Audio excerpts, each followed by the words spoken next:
नमस्कार दोस्तों, मैं बाबूराम पटेल आप सबका अपने YouTube चैनल बायोलॉजी जोन में एक बार फिर से स्वागत करता हूं। तो चलिए दोस्त, आज का जो प्रैक्टिस सेट लेकर के हम आए हैं वह टॉपिक है साइटोलॉजी। और आज ऐसे प्रश्नों को आप देखेंगे, आपको यह शिकायत नहीं होगी कि सर इतने सिंपल प्रश्न कैसे आते हैं, ये तो रिपीटेड हैं। फिलहाल आप पूरे प्रश्नों को करके तो बताइए कि आपके कितने क्वेश्चन सही होते हैं। तो चलिए आज का पहला प्रश्न क्या कह रहा है मेरे दोस्त, इसको देख लिया जाए। कह रहा है कि हरित लवक की झिल्ली होती है। हरित लवक क्लोरोप्लास्ट की झिल्ली होती है। क्लोरोप्लास्ट मेम्ब्रेन कह रहा है एक परती होती है, द्विपर्ती होती है, बहुपर्ती की संयुक्त संरचना होती है। Single layer, double layer, multiple layer, compound structure. तो कैसी होती है, इसकी कितनी परती इसकी झिल्ली होती है, ठीक है, हरित लवक की। तो दोस्त इसका राइट आंसर क्या है, इसका राइट आंसर है बी, द्विपर्ती होती है, अर्थात हरित लवक की झिल्ली डबल लेयर्ड होती है। देखिए हम आपको बता दें, कुछ डबल लेयर्ड मेम्ब्रेन हैं और कुछ जो है सिंगल लेयर। डबल मेम्ब्रेन में है जैसे प्लास्टिड हो गया, अब इसके अंदर क्लोरोप्लास्ट, ल्यूकोप्लास्ट, क्रोमोप्लास्ट और माइटोकांडिया हो गया और केंद्रक हो गया, माइटोकांडिया और केंद्रक हो गया और क्लोरोप्लास्ट। और सिंगल लेयर्ड में है कौन, एंडोप्लाज्मिक रेटिकुलम और गाल्जी बॉडी और लाइसोसोम, ये सभी सिंगल लेयर्ड होते हैं, ठीक है। चलिए क्वेश्चन नंबर 2 की तरफ हम बढ़ते हैं। क्वेश्चन नंबर 2 क्या कह रहा है, इसको भी देख लेते हैं। कह रहा है हरित लवक में किसकी मात्रा सर्वाधिक पाई जाती है। हरित लवक में किसकी मात्रा सर्वाधिक पाई जाती है, ऐसा आज का यह दूसरा प्रश्न है, यह कह रहा है, ठीक है। कह रहा है पायरुविक कार्बोक्सिलेज की, हेक्सोकाइनेज की, आरयूडीपी कार्बोक्सिलेज की, उपयुक्त में से कोई नहीं। Which is maximum in amount found in chloroplast, ठीक है। तो जरा बता दीजिए इसका राइट आंसर क्या होगा मेरे दोस्त, इसका राइट आंसर क्या है, फटाक से देखिए और बिल्कुल बताइए, ठीक है। तो चलिए मैं बताता हूं, इसका राइट आंसर है सी, आरयूडीपी कार्बोक्सिलेज, ठीक है। आरयूडीपी कार्बोक्सिलेज, रबिस्को या आरयूडीपी कार्बोक्सिलेज एंजाइम पृथ्वी पर सर्वाधिक मात्रा में पाए जाने वाला एंजाइम या प्रोटीन है, ठीक है। यह संपूर्ण हरित लवक का 16% भाग बनाता है। कितना बनाता है मेरे दोस्त, 16% भाग बनाता है, ठीक है। और रबिस्को का सहकारक मैग्नीशियम आयन होता है, Mg++ आयन होता है, ठीक है। चलिए क्वेश्चन नंबर 3 की तरफ बढ़ते हैं। क्वेश्चन नंबर 3 क्या कह रहा है, कह रहा है जब सेंट्रोमियर गुणसूत्र के शीर्ष पर उपस्थित हो, कहाँ हो, जब सेंट्रोमियर कहाँ हो, गुणसूत्र के कहाँ हो, शीर्ष पर हो, कह रहा शीर्ष पर हो, तो ऐसे गुणसूत्र का प्रकार होगा, ऐसे गुणसूत्र का प्रकार होगा।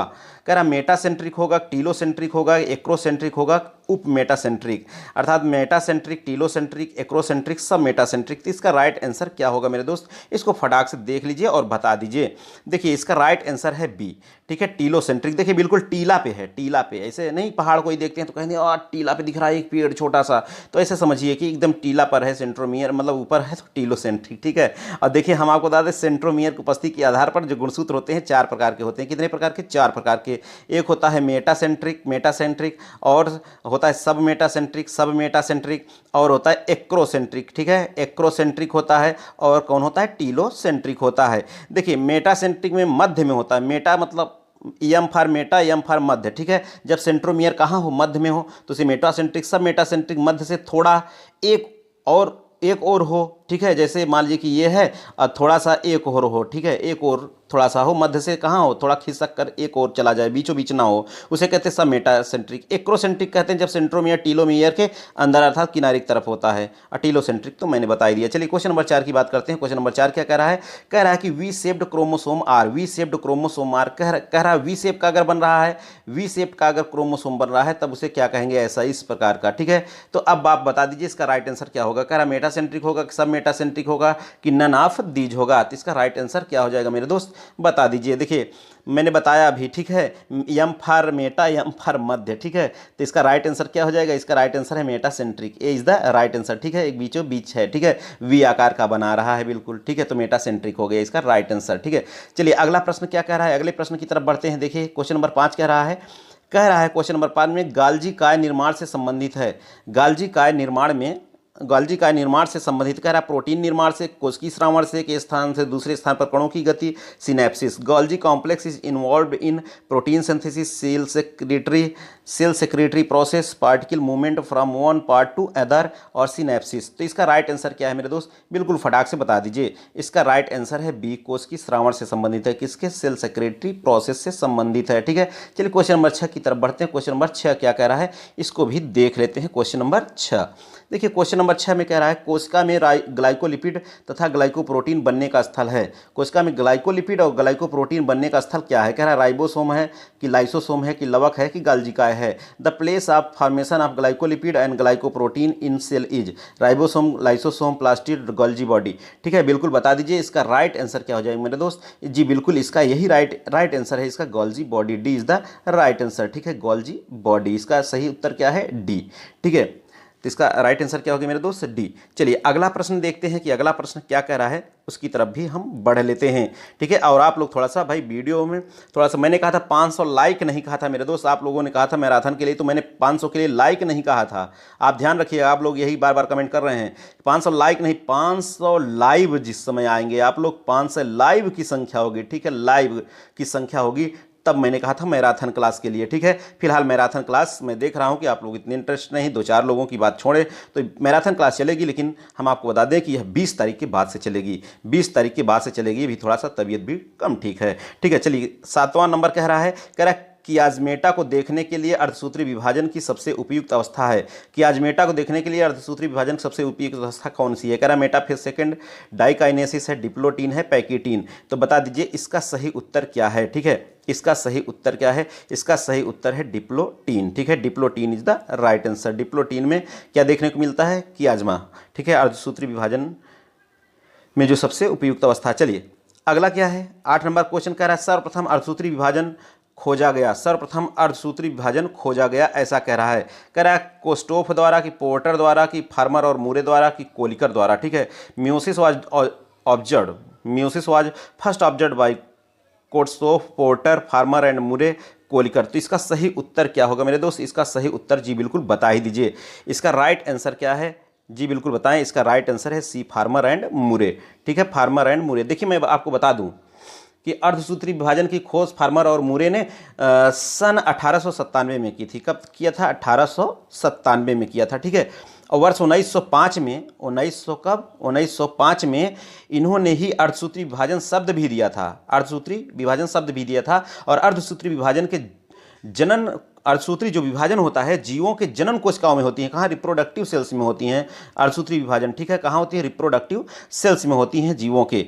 इसे 2 अवस्थाओं मियोसिस फर्स्ट और मियोसिस सेकेंड में बांटा गया है। अर्धसूत्री विभाजन अर्थात मियोसिस फर्स्ट की प्रोफेज जो अवस्था होती है 5 अवस्थाओं में उसे बटी होती है। जैसे हम आपको बता दें क्रम रूप से लेप्टोटीन, जाइगोटीन, पैकेटीन, डिप्लोटीन और डाइकाइनेसिस। ठीक है, चलिए क्वेश्चन नंबर हम 9 की तरफ बढ़ते हैं। क्वेश्चन नंबर 9 क्या कह रहा है? कह रहा है कि डिप्लोटीन संबंधित है। डिप्लोटीन संबंधित है, किससे संबंधित है डिप्लोटीन? ऐसा कह रहा है। डिप्लोटीन किससे संबंधित है? कह रहा है समसूत्री विभाजन से कि अर्धसूत्री विभाजन से, प्रोफेज फर्स्ट से, बी तथा सी दोनों। ठीक है, diplotene is related to, diplotene किससे संबंधित है? ऐसा कह रहा है। तो डिप्लोटीन दोनों से संबंधित, both B and C, B और सी दोनों से संबंधित है। ठीक है, इसका राइट आंसर क्या हो गया भाई? इसका राइट आंसर है डी।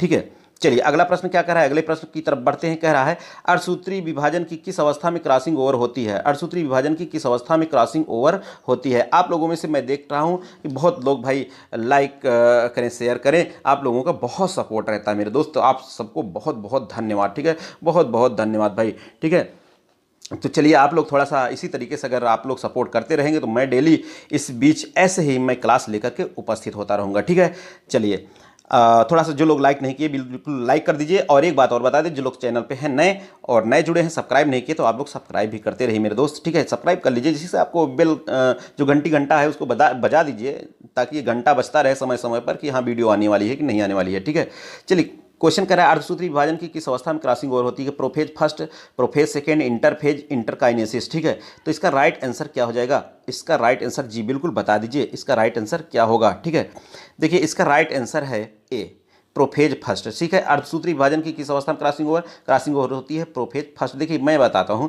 अर्धसूत्री विभाजन के प्रोफेज फर्स्ट के पैकेटीन अवस्था में क्रॉसिंग ओवर होती है। किसमें? पैकेटीन अवस्था में क्रॉसिंग ओवर होती है। क्रॉसिंग ओवर में 2 समजात गुणसूत्रों के बीच में खंडों की तथा इसके फलस्वरूप आनुवंशिक जो पदार्थ की अदला बदली होती है। ठीक है, जिससे डीएनए के नए संयोजन बन जाते हैं और इन्हें रिकॉम्बिनेंट डीएनए कहते हैं। ठीक है, चलिए अगला जो क्वेश्चन कह रहा है, अगला प्रश्न उसको भी देख लेते हैं। क्वेश्चन नंबर 11 कह रहा है कि अर्धसूत्री कोशिका विभाजन होता है। अर्धसूत्री कोशिका विभाजन होता है, कह रहा है जड़ाग्र में, मतलब रूट टिप में, कि तनाग्र में, पुष्पकली में, कि सभी में? इसका सही उत्तर क्या है? Meiotic cell division takes place in, meiotic cell division takes place in कहाँ होती है भाई?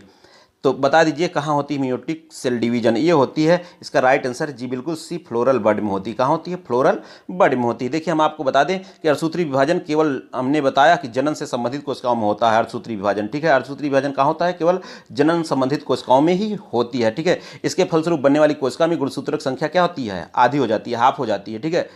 और अतः यह विभाजन जो होता है वह एंजियोस्पर्म पौधे हैं उनमें पुष्प या पुष्पकली में बीजाणु निर्माण अर्थात स्पोर फॉर्मेशन के समय ही होता है। और जंतुओं में यह विभाजन जो होता है वो गैमीट निर्माण के समय होता है। किसके समय? गैमीट निर्माण के समय, ठीक है। चलिए क्वेश्चन नंबर हम बात करते हैं 12 की। क्वेश्चन नंबर 12 क्या कर रहा है? कह रहा है एसिटोकार्मीन का इस्तेमाल किसमें भेद करने के लिए किया जाता है? एसिटोकार्मीन का जो इस्तेमाल है किसमें भेद करने के लिए किया जाता है, ऐसा यह कह रहा है, ठीक है। तो कह रहा है एनाफेज तथा टीलोफेज में भेद करने के लिए एक समसूत्री तथा अर्धसूत्री विभाजन में प्रोफेज तथा मेटाफेज में यूक्रोमेटिन तथा हेट्रोक्रोमेटिन में भेद करने के लिए एस्टोकार्मीन का इस्तेमाल किया जाता है। तो इसका राइट आंसर क्या हो जाएगा? इसका राइट आंसर जी बिल्कुल डी ही है, ठीक है। डी इसका राइट आंसर है। यूक्रोमेटिन तथा हेट्रोक्रोमेटिन के भेद करने में इसका उपयोग किया जाता है, ठीक है। और एस्टोकार्मीन है क्या? यह एक प्रकार का जो है स्ट्रेन है अर्थात अभिरंजक है, ठीक है। चलिए अगला प्रश्न क्या कह रहा है? प्रश्न नंबर 13 उसको भी देख लेते हैं। कह रहा है समसूत्री विभाजन के अंतर्गत केंद्रक कला अदृश्य हो जाती है। समसूत्री विभाजन के अंतर्गत केंद्रक कला अदृश्य हो जाती है। कह रहा है प्रारंभिक पूर्वावस्था में, विलंबित पूर्वावस्था में, मध्यावस्था में, पश्चावस्था में। नहीं हिंदी समझ में आए तो इंग्लिश देख लीजिए। During mitosis nuclear membrane disappear at, ठीक है। During mitosis nuclear membrane disappear at early prophase, late prophase, metaphase, anaphase. तो इसका राइट आंसर क्या होगा मेरे दोस्त? इसका राइट आंसर है बी, लेट प्रोफेज, ठीक है। लेट प्रोफेज इसका सही उत्तर है। लेट प्रोफेज में ही केंद्रक कला क्या हो जाती है? अदृश्य होती है, ठीक है। चलिए क्वेश्चन नंबर 14 की बात करते हैं। क्वेश्चन नंबर 14 कह रहा है एंडोप्लाज्मिक रेटिकुलम के कार्य होते हैं। एंडोप्लाज्मिक रेटिकुलम के कार्य क्या है? कह रहा है मैकेनिकल सपोर्ट है कि लाइपोप्रोटीन एवं ग्लाइकोजन उत्पादन है कि ट्रांसलोकेशन है कि उपयुक्त सभी, ठीक है। Point out the function of endoplasmic reticulum. Endoplasmic reticulum, ठीक है। कह रहा मैकेनिकल सपोर्ट है कि लाइपोप्रोटीन ग्लाइकोप्रोटीन सिंथेसिस है, ट्रांसलोकेशन है कि ऑल ऑफ द अबव। तो इसका राइट आंसर क्या है? इसका राइट आंसर है D, all of the above, सभी काम करता है ये, ठीक है। चलिए अगर क्वेश्चन नंबर हम 15 की बात करते हैं, क्वेश्चन नंबर 15 क्या कह रहा है उसकी तरफ भी बढ़ लेते हैं। क्वेश्चन नंबर 15 उसको भी देख लेते हैं आखिर क्वेश्चन नंबर 15 क्या कह रहा है मेरे दोस्त, ठीक है। देखिए कह रहा है क्वेश्चन नंबर 15 कि चिकने यानी स्मूथ एंडोप्लाज्मिक रेटिकुलम निष्पादन करता है। यानी कह रहा है स्मूथ एंडोप्लाज्मिक रेटिकुलम परफॉर्म्स क्या क्या? कह रहा है लिपिड का संश्लेषण करता है, ग्लाइकोजेनोलाइसिस करता है, कि स्टेरॉल उपापचय करता है, कि निराविषीकरण करता है। कह रहा है कूट दिया है कि केवल डी सही है, कि बी में कह रहा है ए और बी दोनों सही है। ए और बी एक जगह कह रहा है डी सही है, कह रहा है ए और बी सही है, और कह रहा है कि बी सी दोनों सही है। बी सी अब कह रहा है तो कह रहा है सभी सही है। तो इसका राइट आंसर क्या है मेरे दोस्त? ये सभी काम करता है, ठीक है। ग्लाइकोजिनोलाइसिस भी, लिपिड का संश्लेषण, स्टेरॉल उपापचय। तो इसका जो राइट आंसर है निराविषीकरण, इसका राइट आंसर क्या है? डी, ठीक है। इसका राइट आंसर क्या है मेरे दोस्त? इसका राइट आंसर है डी, ऑल आर करेक्ट, ठीक है। चलिए अगला क्वेश्चन नंबर 16 की बात करते हैं। क्वेश्चन नंबर 16 कह रहा है पॉली एडिनाइलेशन, ठीक है। पॉलीएडिनाइलेशन में होता है।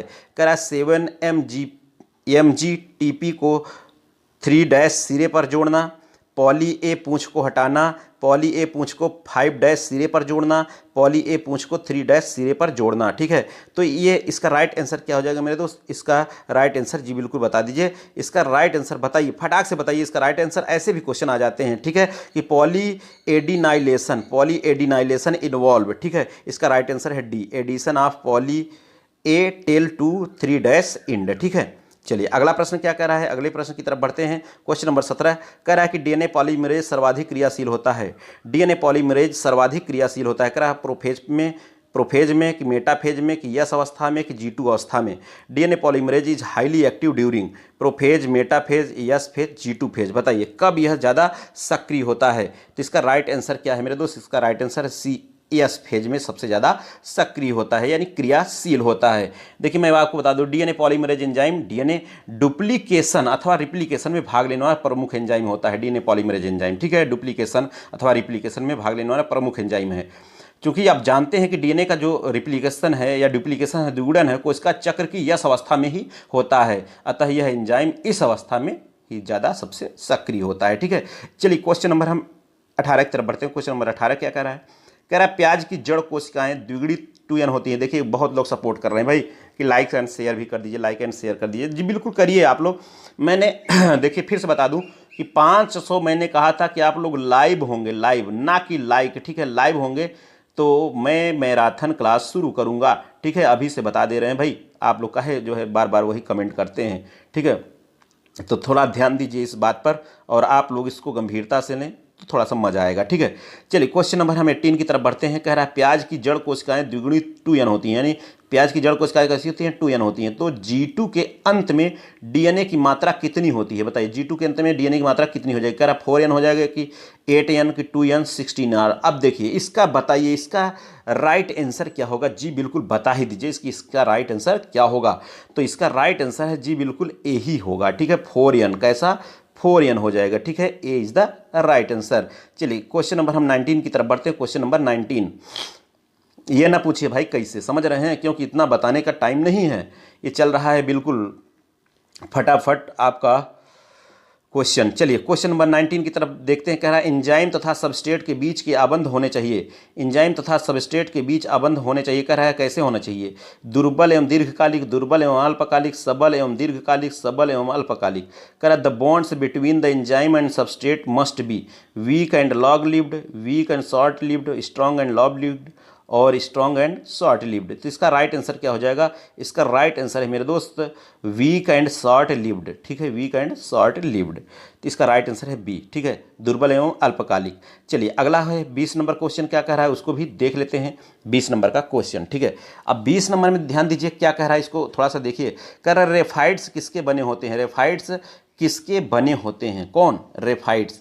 कह रहा किसके बने होते हैं। कैल्शियम फास्फेट के, कैल्शियम ऑक्जेलेट के, कैल्शियम पैक्टेट के, कैल्शियम कार्बोनेट के। तो बता दीजिए इसका राइट आंसर क्या हो जाएगा। इसका राइट आंसर है बी, कैल्शियम ऑक्जेलेट के। कैल्शियम ऑक्जेलेट के बने होते हैं, ठीक है। अब देखिए कैसे कैल्शियम ऑक्जेलेट के कैसे बन जाते हैं, देखिए जरा। अब कैल्शियम ऑक्जेलेट, इसका B is the right answer. जो पादप कोशिकाएं होती हैं, पादप कोशिकाओं के कोशिका द्रव में बहुत से खनिज के क्रिस्टल पाए जाते हैं, ठीक है। जैसे रेफाइड्स हो गया, सिस्टोलिथ हो गया, रेफाइड्स हो गया और सिस्टोलिथ। जो रेफाइड्स होता है वो सुई के आकार की तथा कैल्शियम ऑक्जेलेट के बने होते हैं। सुई के आकार के होते हैं रेफाइड्स और कैल्शियम ऑक्जेलेट के बने होते हैं। जो सिस्टोलिथ होता है वो अंगूर के गुच्छों के आकार के होता है और कैल्शियम कार्बोनेट का बना होता है, ठीक है। कौन, सिस्टोलिथ है। चलिए क्वेश्चन नंबर हम 21 की बात करते हैं। क्वेश्चन नंबर 21 क्या कर रहा है इसको भी देख लेते हैं। कह रहा है कौन सा कोशिकांग बहुरूपता प्रदर्शित करता है। कौन सा कोशिकांग बहुरूपता प्रदर्शित करता है। कह रहा केंद्रक प्रदर्शित करता है कि माइटोकांड्रिया, की लाइसोसोम, की राइबोसोम। कौन बहुरूपता प्रदर्शित करता है ऐसा कह रहा है, ठीक है। तो बताइए इसके में कौन बहुरूपता प्रदर्शित करता है। तो इसका राइट आंसर है जी बिल्कुल सी, लाइसोसोम बहुरूपता प्रदर्शित करता है। बोलते बोलते जीवियों लड़खड़ाने लगती है। चलिए कोई बात नहीं। क्वेश्चन नंबर 22 क्या कह रहा है। लाइक भी कर दीजिए भाई, काहे आप लोग कंजूसी करते हैं, तभी थोड़ा सा मजा आएगा, समझ रहे हैं। और इसी तरीके से बिल्कुल रेगुलर होंगे, रेगुलर, ठीक है। आप आइए बिल्कुल प्रश्नों के तड़के लीजिए। क्वेश्चन नंबर 22 कह रहा है निम्नलिखित में से कौन सा कोशिकांग डीएनए रहित होने पर भी द्विगुणन में समर्थ होता है। निम्नलिखित में से कौन सा कोशिकांग डीएनए रहित, मतलब डीएनए न होने पर भी वह द्विगुणन में समर्थ होता है। कह रहा प्लाज्मिड है, माइटोकांड्रिया है, सेंट्रियोल है कि केंद्रक है। बताइए इसका राइट आंसर क्या हो जाएगा मेरे दोस्त। इसका राइट आंसर है सेंट्रियोल, ठीक है, बहुत बार आया है सेंट्रियोल, सेंट्रियोल ही है। चलिए क्वेश्चन नंबर हम 23 की बात करते हैं। कह रहा क्रोमैटिन में उपस्थित होता है। क्रोमैटिन में क्या उपस्थित होता है। कह रहा है डीएनए तथा आरएनए, आरएनए तथा हिस्टोन, डीएनए तथा हिस्टोन, डीएनए, आरएनए और हिस्टोन। तो क्रोमैटिन में क्या उपस्थित होता है। क्रोमैटिन कंटेन्स, ठीक है। बताइए इसका आंसर क्या होगा। इसका आंसर बताइए, फटाक से बताइए इसका आंसर क्या होगा। इसका आंसर है डी, डीएनए, आरएनए और हिस्टोन्स उपस्थित होते हैं। देखिए क्रोमैटिन न्यूक्लियोप्लाज्म में अनेक महीन धागों के अनियमित जालक के रूप में फैले होते हैं, नेटवर्क के रूप में फैले होते हैं, ठीक है। इनमें डीएनए, आरएनए और हिस्टोन प्रोटीन उपस्थित होती है। क्वेश्चन नंबर 24 की अगर बात करें तो कह रहा है केंद्रक अनुपस्थित होता है। केंद्रक किस में अनुपस्थित होता है। कह रहा है शैवाल में अनुपस्थित होता है कि कवक में, कि जीवाणु में, कि लाइकेन में। केंद्रक किस में अनुपस्थित होता है ऐसा कह रहा है भाई, ठीक है। केंद्रक किस में अनुपस्थित होता है इसको बता दीजिए कि इसका आंसर क्या होगा। केंद्रक अनुपस्थित होता है बैक्टीरिया में। देखिए बैक्टीरिया में न्यूक्लियस नहीं, न्यूक्लियोइड होता है। क्या होता है, न्यूक्लियोइड, आप जानते हैं, ठीक है, न्यूक्लियोइड होता है। चलिए और एक एक्स्ट्रा क्रोमोसोमल डीएनए, समझ रहे हैं। चलिए क्वेश्चन नंबर हम आगे बढ़ते हैं 25 की तरफ। कह रहा है कि निम्नलिखित में से कौन सा सही सुमेलित नहीं है। निम्नलिखित में से कौन सा सही सुमेलित नहीं है ऐसा यह प्रश्न कह रहा है। कौन सही सुमेलित नहीं है। कह रहा है माइटोकांड्रिया श्वसन, ये तो सुमेलित है, श्वसन में भाग लेवई करती है, क्रेब्स चक्र कृषि में होता है। क्लोरो प्रकाश संश्लेषण, जी बिल्कुल, फोटोसिंथेसिस क्रिया कर वही करता है, समझ रहे हैं। कह रहा है कि राइबोसोम वाष्पोत्सर्जन नहीं, प्रोटीन संश्लेषण करता है। भाई कौन? राइबोसोम। कोशिका भित्ति परासरण, जी बिल्कुल परासरण करता है, विसरण करता है। तो इसका राइट आंसर क्या हो जाएगा? सी। ठीक है, यही सुमेलित नहीं है, राइबोसोम, क्योंकि राइबोसोम का कोशिका के अंदर प्रोटीन संश्लेषण से संबंध है, न कि वाष्पोत्सर्जन से। आप समझ ही रहे हैं। और राइबोसोम को कोशिका का प्रोटीन फैक्ट्री भी कहा जाता है, जानते हैं ना, प्रोटीन का कारखाना। चलिए क्वेश्चन नंबर 26 की तरफ बढ़ते हैं। क्वेश्चन नंबर 26 क्या कह रहा है? कह रहा है 26 में कि एमाइलोप्लास्ट का कार्य है। एमाइलोप्लास्ट का कार्य क्या है? कह रहा है पानी को अवशोषित करना, प्रकाश अवशोषित करना, वसा संग्रह कि मंड संग्रह। बताइए इसका काम क्या है एमाइलोप्लास्ट का?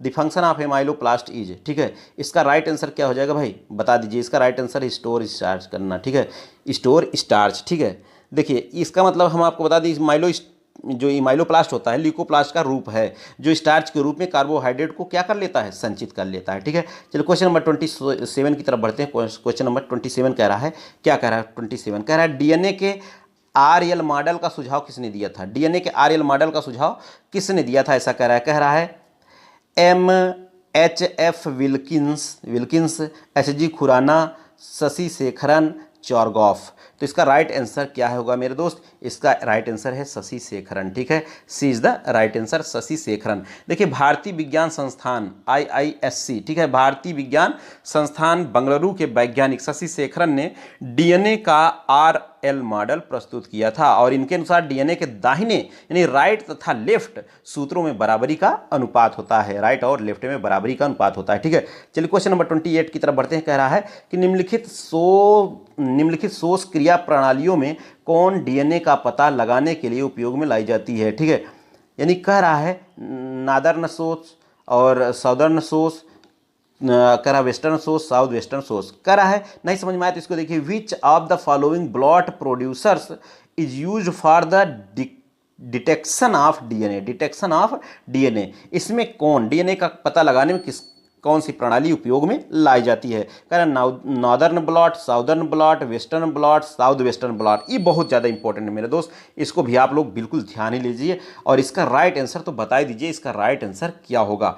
तो जी हाँ बिल्कुल, इसका राइट आंसर होगा बी, साउदर्न ब्लॉट। ठीक है, Southern blot, B is the right answer. इसका सही उत्तर क्या है? B, Southern blot. ठीक है, अगर बात करें तो देखिए साउदर्न ब्लॉट जो होता है डीएनए की पहचान के लिए होता है। किसके लिए?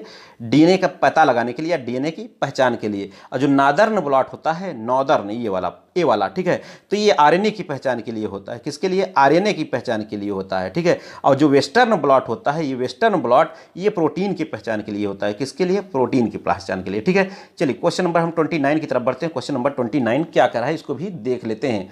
देखिए क्वेश्चन नंबर 29 कह रहा है आंतरिक सूत्रकणिका कलावलन बनती है, ये कहलाते हैं। कह रहा है inner mitochondrial membrane form fold, जब अंदर माइटोकांड्रिया जो अंदर वाली मेम्ब्रेन होती है फोल्ड हो जाती है, मुड़ जाती है, तो दीज आर कॉल्ड, तब उसे क्या कहते हैं? कह रहा क्रिस्टी कहते हैं, सिस्टर्नी की ऑक्सीसोम, क्रिस्टी की प्लाज्मिड। इसका राइट आंसर क्या हो जाएगा भाई? जी बिल्कुल बता दीजिए, इसको तो आप जानते ही हैं कि इसका राइट, जी इसका राइट आंसर है सी, क्रिस्टी।